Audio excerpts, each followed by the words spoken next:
Okay, so far we have looked at properties of exponents.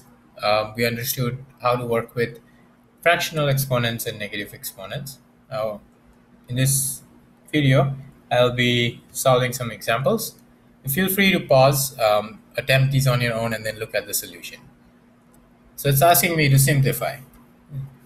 I'm going to first write the property I use. The property here is x to the a, x to the b becomes x to the a plus b, where x is 6. That's same in both. So it's 6 to the power 1/7 plus 4/7, which is 6 to the power 5/7.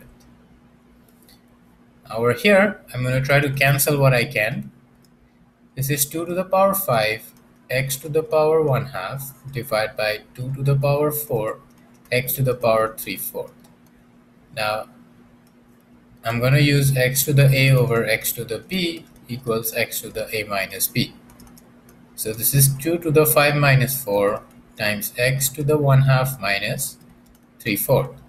Because they're both fractions with the same base. 2, this becomes 1/2 minus 3/4 is negative 1/4, which is 2 divided by x to the 1/4. Just recall, negative exponent means it is reciprocated with the positive exponent. Here there's a bunch of properties being used. First of all is xy to the power n becomes x to the n, y to the n. So using that, this becomes 8 to the 2/3 times 3 to the 3/4 times 2/3. Now I'm going to use the property x to the a to the b is x to the a times b. 8 I know is 2 cubed, so it's 2 cubed times 2/3 times 3 to the 3/4 times 2/3, which is 2 to the 3 times 2/3 times 3 to the, this becomes 1/2 when you cancel. So this is 4 times 3 to the 1/2, or 4 root 3. Again, remember, fractional power means radical, and 1/2 means it's a square root. Here again, I can distribute the power. So that's that times y 1/3, 1/2. These cancel, so it's x to the negative 1/5 times y to the 1/6, or y to the 1/6 over x to the 1/5. Now here, I use a property that square root of x is x to the power 1 over n. So this is x to the 5 to the power 1 over n, and then these multiply, so it's x to the 1/2 or square root of x. Now same property here.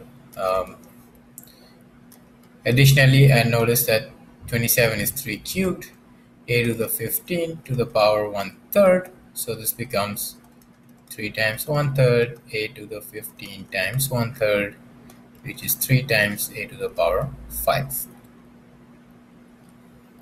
Over here, something similar, x to the 6y squared all to the 1/4 becomes x to the 6 times 1/4 times y to the 2 times 1/4, which is x to the 3/2 and y to the 1/2. Now this one here is rewriting as fractional, so x to the 1/2 times x to the 1/3. The property here is x to the a times, x to the b is x to the a plus b. So this is a 1/2 plus 1/3, which becomes a 5/6. Now careful here. So we go from outside to inside. Right? So the outermost thing is a cube root. So it's 1/3 power of what? Of the inner thing, which is a square root of what? Of x. And then we just use the property 1/2 times 1/3, which gives me 1/6. Now notice how this answer differs from this, right? So the multiplication of x cube, square root of x with cube root of x is different from cube root of square root of x. That's it for this video.